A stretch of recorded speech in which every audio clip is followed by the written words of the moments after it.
سب سے پہلے تو آپ کو بہت بہت جشن آزادی مبارک حسن صاحب. پہلی بات تو یہ ہے کہ اٹ از سو فنی، مجھے میرا پاکستان واپس چاہیے. ماریا اس طرح تو 5 مرلے کے پلاٹ کا قبضہ نہیں ملتا صحیح اس انداز میں، تو یہ پورے پاکستان کا قبضہ اگر عوام کو چاہیے تو یہ اتنا لجاجت بھرا مہذب طریقہ کام نہیں آئے گا، چھیننا پڑے گا، حق لینا پڑے گا. بالکل، اس کا تو سوال ہی نہیں پیدا ہوتا. بھائی لوگ تو میں نے جیسے عرض کیا نا، ایک مرلہ جگہ پہ قتل و غارت ہو جاتی ہے، وہ ناجائز قبضہ نہیں چھوڑتا بندہ.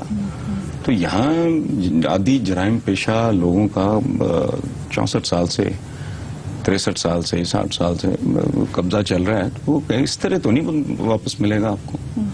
اگلی کو بات، دوسری بات یہ ہے کہ آزادی کس بات کی، مطلب یہ روز جو قیمتیں بڑھتی ہیں، روپیہ ڈی ویلیو ہوتا ہے، یہ آزادیاں ہیں نا آپ کو ساری. قتل ہونے کی آزادی ہے، بھوکا مرنے کی آزادی ہے، بے روزگار رہنے کی آزادی ہے، ٹھیک ہے نا، تھانے کے ہاتھوں، پٹوار کے ہاتھوں، تھانے دار کے ہاتھوں ذلیل و رسوا ہونے کی آزادی ہے. تو ان ساری آزادیوں کا جشن.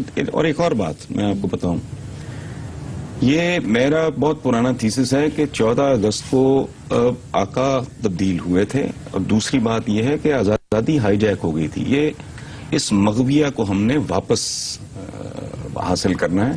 ابھی آزادی کا میں سمجھتا ہوں کہ اب پاکستان کو ایک بار پھر تحریک آزادی کی ضرورت ہے. یہ ادھوری آزادی ہے، اس کی تکمیل کا یہ طریقہ نہیں ہے نارملی جیسے ہم لوگ. میں راستے میں دیکھ رہا تھا آتے ہوئے کہ بچے جس طرح سیلیبریٹ کر رہے ہیں، جس ملک کی آزادی کا آپ جشن منا رہے ہو، اگر اسی کے قوانین کو آپ روند رہے ہو اور پامال کر رہے ہو تو یہ بڑی کانٹرڈکشن ہے.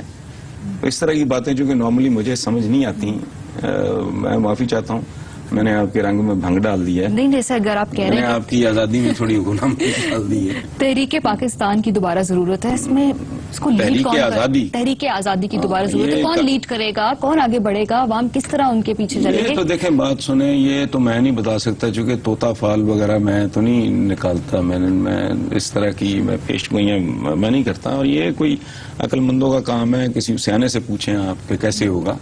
لیکن جو صورتحال ہے، وہ ایک شعر لیگ تھے، اللہ انہیں غریق رحمت کرے، پروفیسر تھے.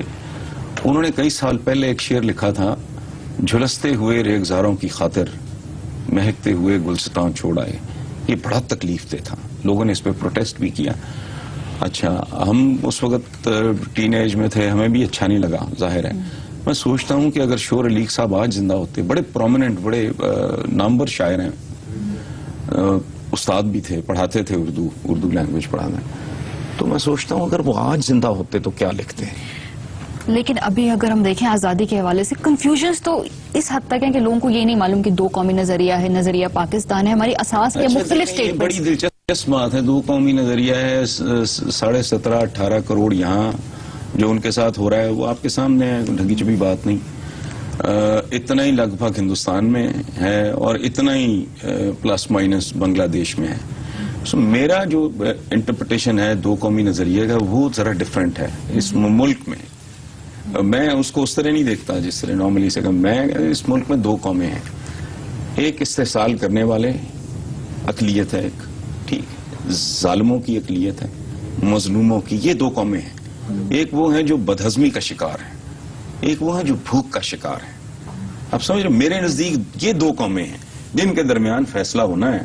وہ اگر ہماری زندگی میں ہو جائے تو آپ تو خیر بہت ابھی کم عمر ہیں، میں اپنی بات کر رہا ہوں کہ میری تو بڑی خواہش ہے کہ یہاں سے رخصت ہونے سے بہت پہلے میں وہ منظر دیکھ سکوں جن خوابوں کے لیے یہ ملک حاصل کیا گیا تھا. یہ جناح صاحب کا پاکستان نہیں ہے. علامہ اقبال نے اس طرح کے پاکستان کا تو خواب میں بھی نہیں سوچا ہوگا. بھائی 60 سال کی ہسٹری میں کبھی کوئی ایسا مقام آیا ہے کہ اقبال کا پاکستان یا جیسے جناح کا پاکستان کوئی اس کے قریب بھی پہنچے ہوں؟ تمام عمر چلے اور گھر نہیں آیا والی بات ہے. میں سمجھتا ہوں کہ جو ہجرت کا سفر شروع ہمارے بزرگوں نے کیا تھا 1947 میں، وہ ہجرت کا سفر ابھی ختم نہیں ہوا. مسلسل ایک ہجرت کا عالم ہے. اور پہلے سکھوں کے جتھے لوٹتے تھے، آج بدقسمتی کی انتہا یہ ہے کہ خود ہمارے ہی بھائی بند جو ہیں وہ ہمیں لوٹ رہے ہیں، اور اتنی ہی بے رحمی اور صفاقی سے قتل عام جاری ہے جتنا انہوں نے کیا تھا. اسی پوائنٹ پہ ہم ایک بریک لیں گے. جب بریک سے واپس آئیں گے حسن صاحب تو ہمیں جاننے کی کوشش کریں گے کہ یہاں پر ایک جنرل پرسیپشن ہے کہ جو ہندوستان میں مسلمانوں کی حالت ہے وہ کچھ اتنی اچھی نہیں, اس کے اوپر آپ کا ٹیک لیں گے. ساتھ ساتھ ہم یہ جاننے کی کوشش کریں گے کہ کون سے ایسی بڑی غلطیاں ہوئی ہیں تاریخ میں جس کی وجہ سے ہم اس حالت تک پہنچ چکے ہیں. لوگوں کا یہ تاثر ہے کہ بھارت کے مسلمان کی حالت اتنی اچھی نہیں. کیا یہ دل کو تسلی دینے کے لیے اچھا خیال ہے؟ دیکھیں, میں تو آپ سے ایک سادہ سوال پوچھتا ہوں, کیا پاکستان میں پاکستانیوں کی حالت اچھی ہے؟ جیسے وہ سفر کر رہے ہیں اسی طرح یہ سفر کر رہے ہیں. ٹھیک ہے, جو وہاں طاقتور ہے, ہوسٹائل ملک سمجھ رہے ہیں بہت زیادہ, اور انتہائی متعصب آدمی, انتہا پسند آدمی بال ٹھاکر ہے, اس کے شہر میں جا کے ہمارا نان سمجھ آئے یا رات وہ اپنے جھنڈے گاڑ دیتے ہیں. سو جو طاقتور ہے وہ وہاں بھی سکھی ہے, جو کمزور ہے وہ یہاں بھی دکھی ہے. سو یہ اس طرح نہیں ہے, اس میں چیزوں کو کنفیوز نہ کریں, یہ پروپیگنڈا ہے. جو تگڑا ہے, محنتی ہے, کریٹو ہے, آپ دیکھ لیں نا وہاں, یو نیم اٹ, لکھائی پڑھائی کے فیلڈ میں قرۃ العین سے لے کے آپ ان کے فلم تک چلے جائیں, سلیم خان اور جتنے بھی ہیں, جتنے پوئٹ, ساحر لدھیانوی, مجروح سلطان پوری وغیرہ سارے ٹھیک ہے. ٹاپ کا ان کا میوزک ڈائریکٹر اے آر رحمان ہے, ٹاپ کا پینٹر حسین, ان کا جو ابو الکلام, ان کا جو سائنٹسٹ. اچھا, پھر انڈر ورلڈ پہ تھرو آؤٹ مسلمان اور خاص طور پہ پٹھان لوگ, ان کا قبضہ ہے. آپ ان کی انڈسٹری بہت اہم اور بہت بڑی انڈسٹری ہے, ہماری طرح مذاق نہیں ہے فلم انڈسٹری ان کی, اور اٹس ڈومینیٹڈ بائی مسلمز. سو جو ٹیلنٹڈ ہے وہ وہاں بھی فٹ ہے, جو بیچارہ کمزور ہے وہ یہاں بھی ذلیل ہو رہا ہے, اور کوئی خاص بات نہیں ہے. اچھا, اگر آپ نے آج اخبار دیکھا, آپ کی نظر پڑی ہوگی میاں نواز شریف صاحب کا بڑا انٹرسٹنگ بیان آیا, چونکہ یہ 14 اگست کے حوالے سے. یقین کیجئے مجھے اتنی زیادہ اس پہ خوشی ہوئی ہے, وہ کوئی ایک گھٹیا قسم کی تالیاں پٹوانے والا بیان نہیں ہے, وہ ایک پولیٹیشین کا بیان نہیں ہے, وہ ایک اسٹیٹسمین کا بیان ہے, وہی جو ہندوستان کے حوالے سے ان کا بالکل کہ اب دشمنی کو ختم کرنا ہوگا, آگے دیکھنا ہوگا. بالکل ٹھیک ہے, وہ ایک اسٹیٹسمین کی طرح کا بیان ہے, اور مجھے اس پہ بہت خوشگوار حیرت ہوئی ہے. سچی بات یہ ہے.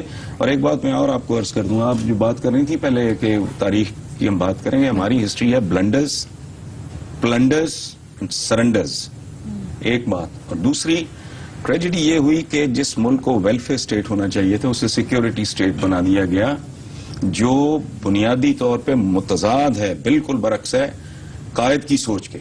ان کے نزدیک پاکستان اور ہندوستان کا تعلق اٹس آن ریکارڈ ایسا ہونا چاہیے جو وہ ویژولائز کر رہے تھے جیسے امریکہ کا کینیڈا کے ساتھ آنا جانا, فری ٹریڈ. نہیں بالکل بہت ہی اچھا اور بہت ہی عمدہ, بہت ہیلدی, بڑا پازیٹو.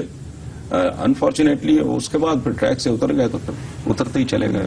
ایک تو آپ نے بات کی کہ ہم نے سیکیورٹی اسٹیٹ بنا دی, اس کے علاوہ کون سی بڑی بڑی ایسا آپ کو نظر آتے ہیں بلنڈرز مارے ہیں جس کی وجہ سے؟ نہیں, یہ سارا پھر اسی کے نتیجے میں ہوا ہے نا, یہ اسی کے انڈے بچے ہیں, اسی مائنڈ سیٹ کے انڈے بچے ہیں. آپ نے اس کو سیکیورٹی اسٹیٹ بنایا, وہ بچائے اس کے امریکہ کینیڈا, آپ نے وہ دشمنی کا ایک وہ جو رویہ اسی کے مطابق آپ بہیو کرتے رہے ہیں, وہ تو پھر سیریز ہے نا, ایک بہت لمبی ہے, اس میں پڑ گیا. یہ تو چلے ہم نے بھارت کے ساتھ بات کی, اپنے نیبرز کے ساتھ بات